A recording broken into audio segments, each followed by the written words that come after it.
আপনারা জানেন গতকাল শ্রম অঞ্চলে একটা অনাকাঙ্ক্ষিত ঘটনা ঘটেছে।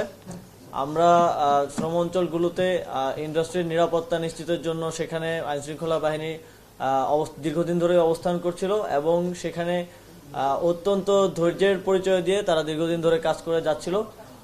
কিন্তু আমরা প্রথম থেকেই এই ঘটনাগুলোতে দেখে আসছি যে খুব স্পেসিফিক কিছু মানুষ ইনস্টিগেট করে। গতকালকেও যে ঘটনা ঘটেছে সেটার ফ্যাক্টটা সবার জানার দরকার। একজন শ্রমিক সেখানে নিহত হয়েছে, আমরা তার জন্য এটা খুবই আমরা দুঃখিত এবং সেই শ্রমিকের পরিবারের যাতে করা যায় এবং ক্ষতিপূরণ অলরেডি আপনারা জানেন 13 লক্ষ টাকা ক্ষতিপূরণ ঘোষণা করা হয়েছে আমাদের তরফ থেকে, বিজিএমইএ সরকার এবং মালিক পক্ষের তরফ থেকে। এছাড়াও যারা আহত হয়েছে তাদের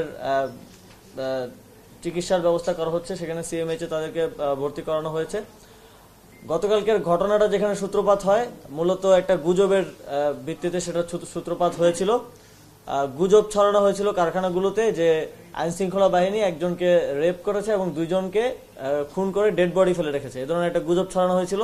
সেই গুজবের ভিত্তিতে কারখানাগুলো থেকে শ্রমিকদেরকে নামিয়ে আনা হয়েছিল এবং নামিয়ে আনার পরেও সেখানে শ্রমিকরা আইনশৃঙ্খলা বাহিনীর গাড়ি ভাঙচুর সহ আইনশৃঙ্খলা বাহিনীর উপরে হামলা মতো ঘটনা ঘটেছিল। কিন্তু তখনও আইনশৃঙ্খলা বাহিনী যথেষ্ট ধৈর্যের পরিচয় দিয়েছে, কিন্তু শ্রমিকদের মধ্য থেকে কোনো একজন অনুপ্রবেশকারী বা এরকম কেউ গুলি ছুঁড়েছিল।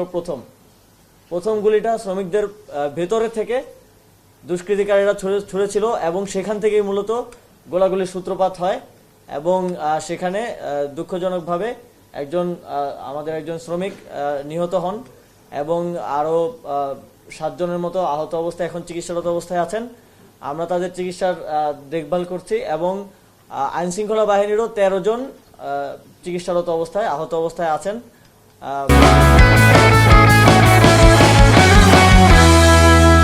গুলিটা এসেছিল শ্রমিকদের ভেতরে অনুপ্রবেশ করা কারো পক্ষ থেকে এবং ইতিমধ্যেই তাদেরকে শনাক্ত করা হয়েছে এবং তাদেরকেও আইনের আওতায় আনার ব্যবস্থা নেওয়া হচ্ছে। তার ফলে কিন্তু এই পরিস্থিতিটা তৈরি হয়েছে। আপনারা দেখেছেন দীর্ঘদিন ধরে শ্রম এলাকায় অসন্তোষ আছে, সেগুলোকে আমরা অ্যাড্রেস করার চেষ্টা করছি। এর আগে আমরা তাদের যে মূল 18টা দাবি সেগুলো মেনেও নেওয়া হয়েছে।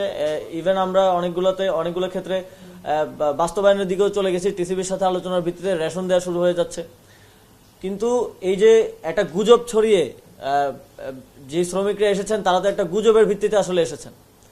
একটা গুজব ছড়িয়ে এ ধরনের কোনো ঘটনা সেখানে ঘটনা আপনারাও জানেন। এই গুজব ছড়িয়ে এই যে মুখোমুখি দাঁড় করিয়ে দেওয়া হলো, এই যে একটা উত্তেজনাকর পরিস্থিতি তৈরি করা হলো, আমাদের সূত্রপাতটার দিকে খেয়াল করতে হবে।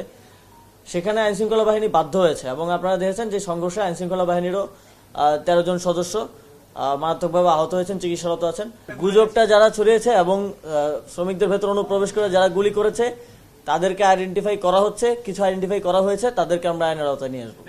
শ্রমিক মালিকের যৌথ বিবৃতিতে যেটা আমরা বলেছিলাম, মালিকরাও সম্মত হয়েছিল যে স্যালারি যদি না দেওয়া হয় আমরা মালিকদের বিরুদ্ধে ব্যবস্থা নিব এবং এই বিষয়ে আজকে আলোচনা হয়েছে, সিদ্ধান্ত হয়েছে যেসব কোম্পানির মালিকরা স্যালারি দিচ্ছেন না, দীর্ঘদিন ধরে আটকে রেখেছেন, সেই মালিকদের বিরুদ্ধেও আইনানুগ ব্যবস্থা নেওয়া হবে।